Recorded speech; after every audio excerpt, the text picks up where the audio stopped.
edition of Solid Rock Collecting here at the Solid Rock Coffee House.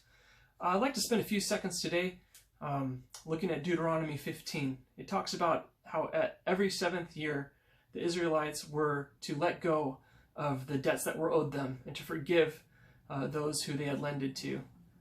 And when I think about generosity, every now and then, and this morning was one of those occasions, I think of my great-grandfather, who, to the chagrin, I know, at least what I'm told from his wife and sometimes other family members, was too generous, according to them.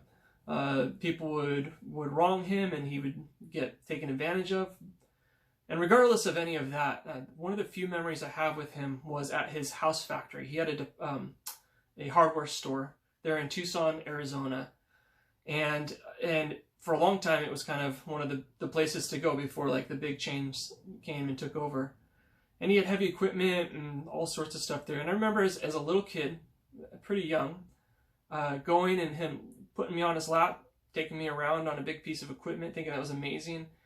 But the memory that really sticks to my mind, and the one that I was thinking this morning, is even as a little guy, he took me right into the office there, to the cash register, one of those old-fashioned, manual, probably worth a lot of money nowadays if it was still around, cash registers, and popped it open and said, if you ever need money, it's right there for you.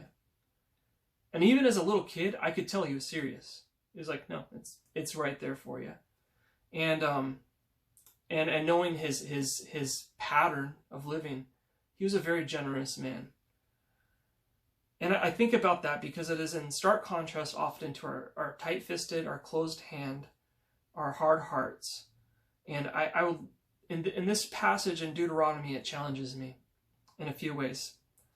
So in verse 2 of 15, again, every 7 years debt was to be forgiven. It says, "For the Lord your God will bless you, just as he promised you. You shall lend to many nations, but you shall not borrow. You shall reign over many nations, but they shall not reign over you.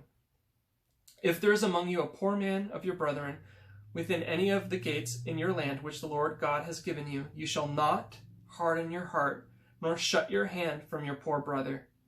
But you shall open your hand wide to him, and willingly lend him sufficient for his need, whatever he needs." Now, for me, I think there's two sides to this. There's a very practical one about lending and seeing a brother in need and meeting that need, and seeing the poor and serving them. And there's also a spiritual side to it.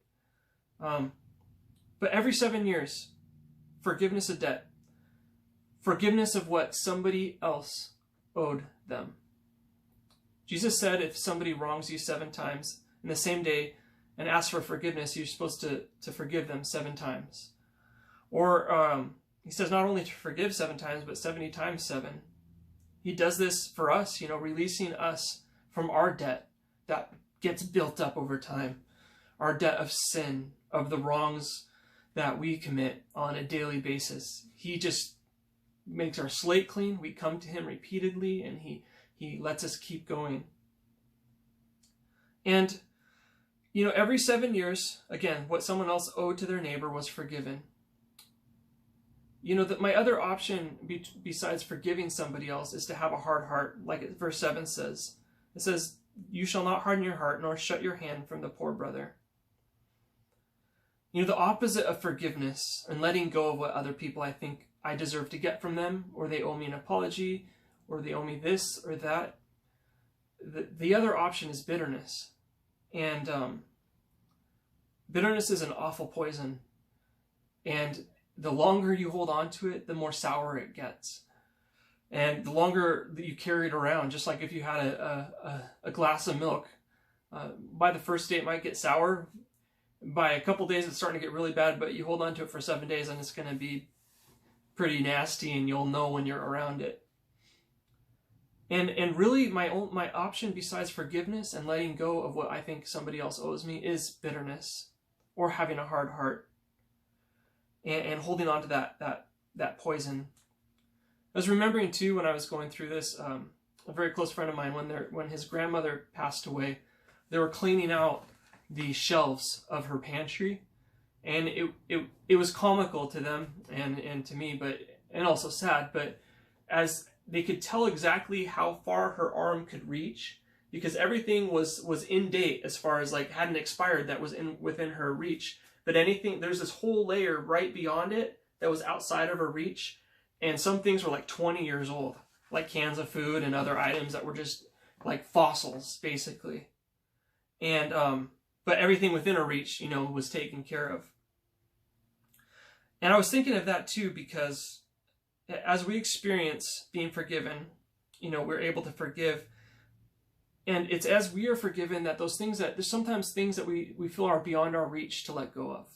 I can't let go of it. It's beyond my reach. I can get this far, but as far as the rest of that back there, I can't let go of that. I can't forgive that.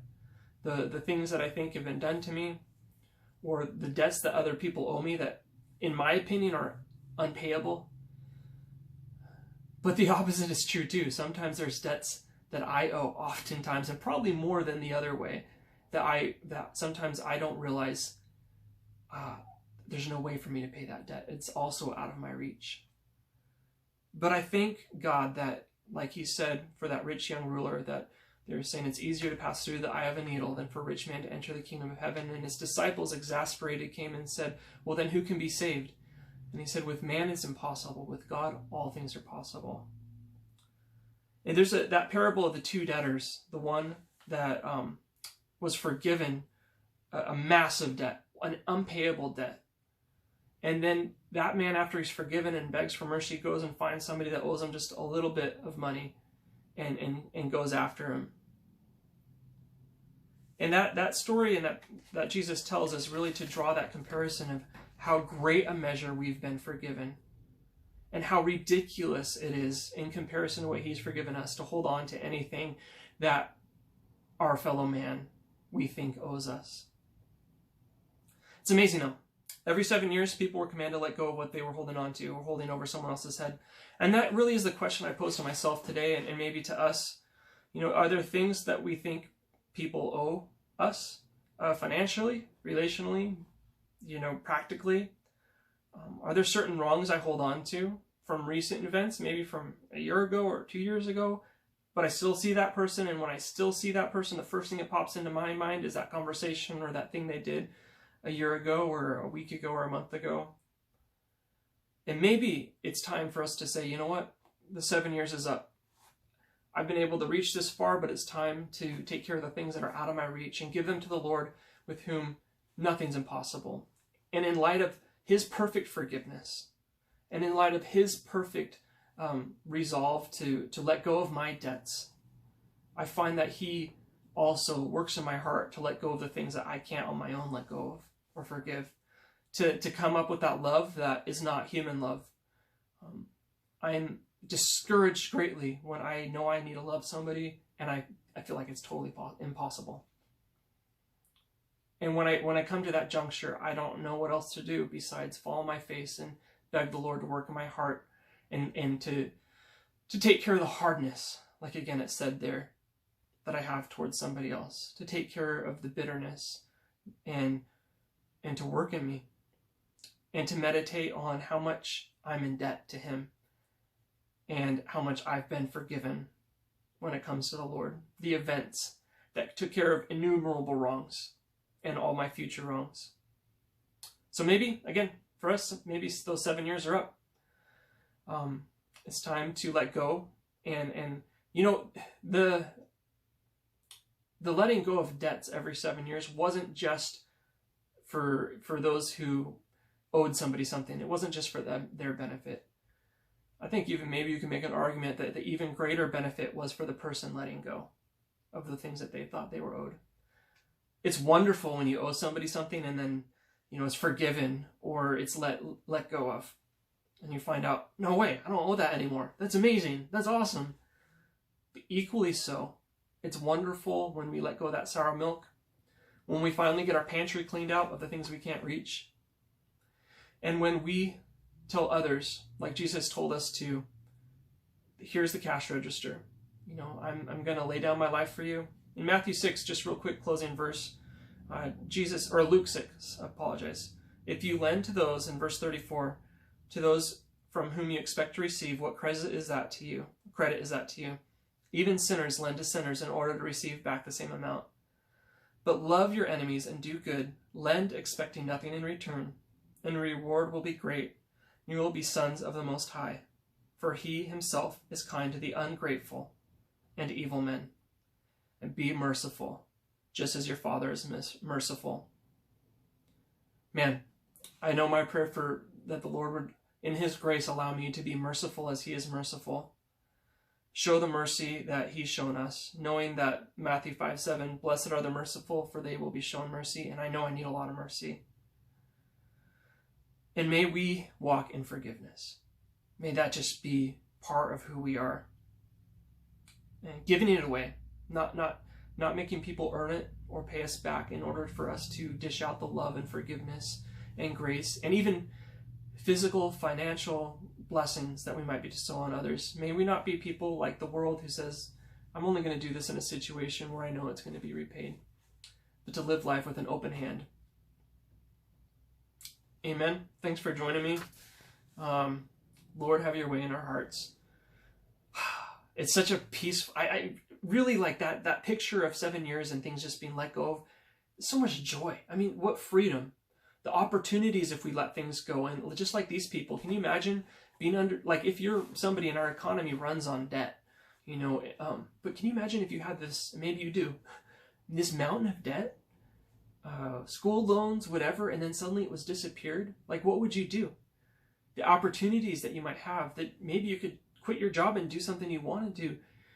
Amazing opportunities, especially for those who've experienced massive amounts of debt and the crushing nature that it can have. But man, seriously, when we both are forgiven and let go and forgive, it's the same thing. There's a joy, there's an excitement, there's a new possibilities for what's ahead. Life doesn't smell as bad because of the spoiled milk.